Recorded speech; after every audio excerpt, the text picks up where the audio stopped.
ഒരാൾക്ക് എത്ര ദിവസം കൂടുമ്പോൾ വേണം സെക്സ്? എത്ര തവണ പറ്റും?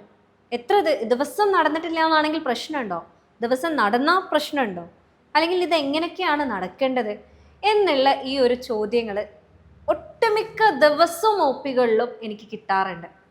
ഇതെങ്ങനെയാണ് ചെയ്യേണ്ടത്, എന്താണ്, ഏതാണ് എന്നുള്ളത് എവിടുന്ന് ചോദിക്കണം എന്നറിയാതെ ആ ഒരു കൺഫ്യൂഷനിൽ നിൽക്കുന്ന ആളുകളാണെന്നുണ്ടെങ്കിൽ ഈ വീഡിയോ നിങ്ങൾക്ക് വേണ്ടിയിട്ട് തന്നെയാണ് ഞാൻ ചെയ്യുന്നത്. ഞാൻ ഡോക്ടർ ഹിബ അബ്ദുൽ മജീദ്, ഡോക്ടർ ഹിബ സാരോവിയ, പെരിന്തൽമണ്ണ, മലപ്പുറം ജില്ല.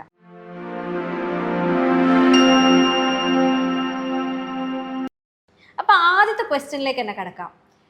ഡോക്ടറെ, എത്ര ദിവസം കൂടുമ്പോഴാണ് സെക്സ് ചെയ്യേണ്ടത്, എത്ര തവണ ചെയ്യാൻ പറ്റും എന്നുള്ള ക്വസ്റ്റ്യനിലേക്ക്. അതിൽ ബേസിക് ആയിട്ട് പറയാനുള്ളത്, നിങ്ങൾ ആരോഗ്യവാനാണോ, നിങ്ങൾക്ക് ശാരീരികമായിട്ട് പ്രശ്നങ്ങളില്ലേ, നിങ്ങളെ പങ്കാളിക്ക് അതിൽ താല്പര്യമുണ്ടോ, നിങ്ങൾ തമ്മിൽ ആ നല്ലൊരു ബോണ്ട് ഉണ്ടോ, നിങ്ങൾക്ക് എത്ര തവണയും വേണമെങ്കിലും ആവാം. അത് ദിവസേന ആവാം, അല്ലെങ്കിൽ നിങ്ങൾക്ക് ചില ആളുകൾക്ക് ആഴ്ചയിൽ 2-3 തവണ ആവാം, അല്ലെങ്കിൽ ചില ആളുകൾക്ക് കുറച്ച് ദിവസങ്ങൾ കൂടുമ്പോഴാവാം. ഇത് 2 പേരുടെയും മ്യൂച്വൽ അണ്ടർസ്റ്റാൻഡിങ്ങിലൂടെ മാത്രമാവണം എന്നുള്ളതാണ്.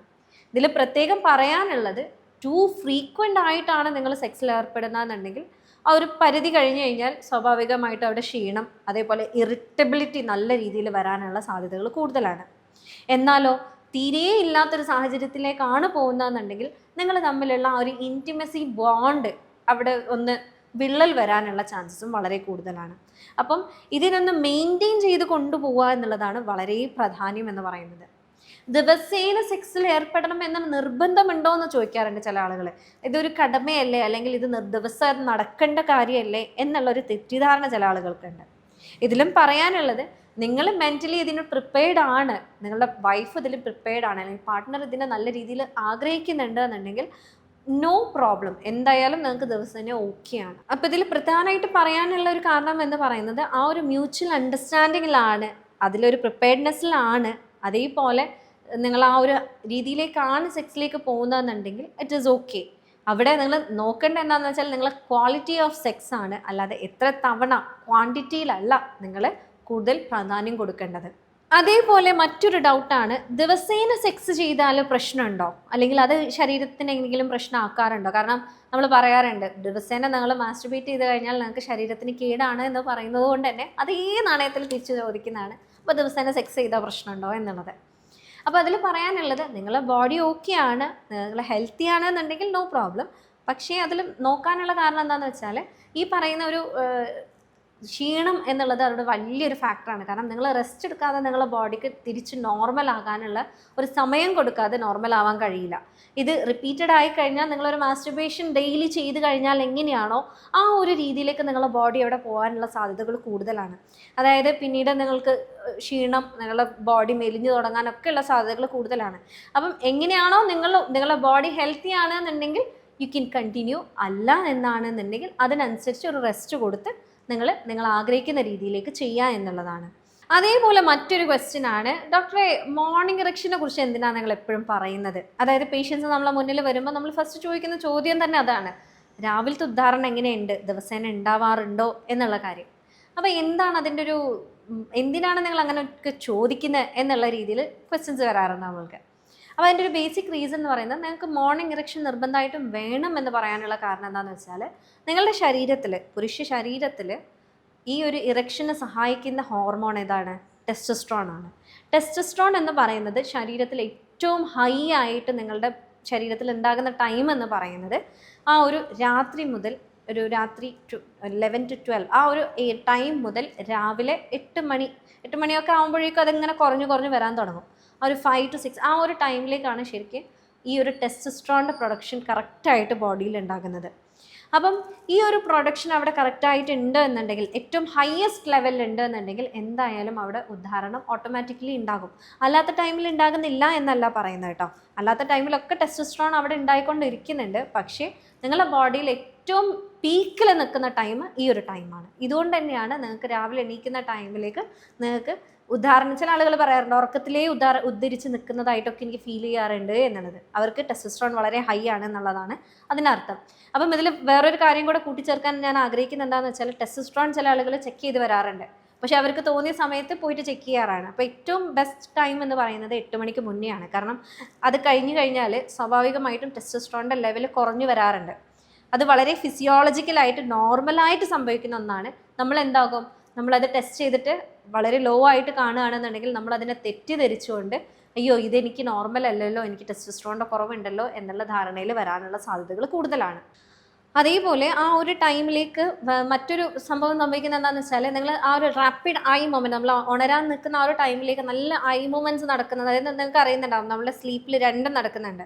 നോൺ റാപ്പിഡ് ഐ മൂവ്മെൻറ്റും നടക്കുന്നുണ്ട്, ആ ഒരു സ്ലീപ്പ് നടക്കുന്നുണ്ട്, ഭയങ്കരമായിട്ട് കണ്ണ് കിടന്ന് മൂവ് ചെയ്യുന്ന ഒരു മൊമെൻറ്റും നടക്കുന്നുണ്ട്.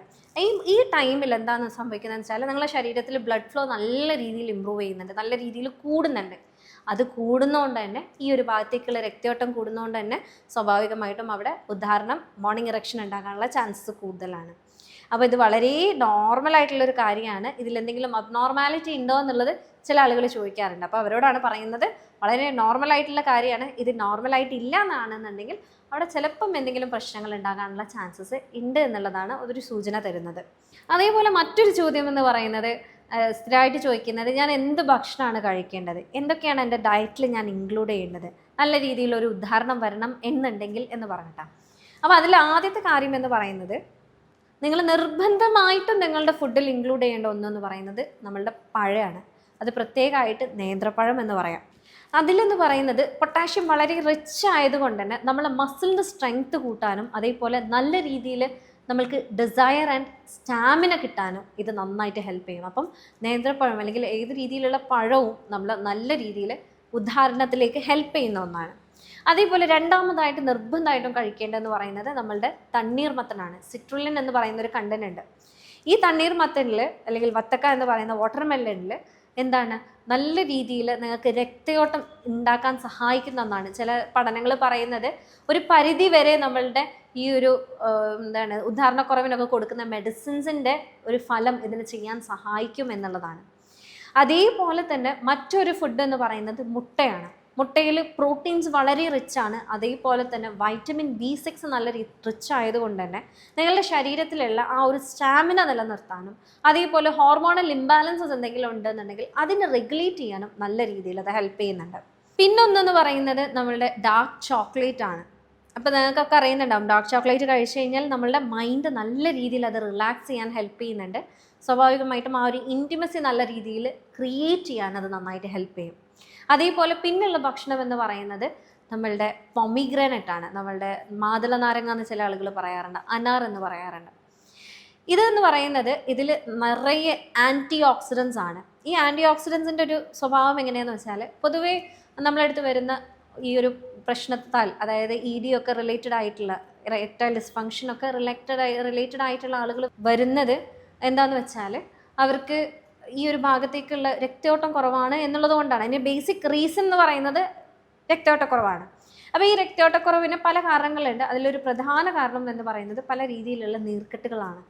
ഈ ഒരു ഭാഗത്തേക്കുള്ള രക്തം കറക്റ്റായിട്ട് പോകാൻ സമ്മതിക്കാതിരിക്കുക എന്നുള്ളതാണ് ഈ നീർക്കെട്ടുകൾ ചെയ്യുന്നത്. അതായത് ഈ ഒരു രക്തക്കൊഴലുകളിലുള്ള രക്തധമനികളിലുള്ള ഈ ഒരു നീർക്കെട്ട് കാരണം തന്നെ അവിടെ പല രീതിയിലുള്ള ബ്ലോക്കുകൾ ഉണ്ടാകാനുള്ള സാധ്യതകൾ കൂടുതലാണ്.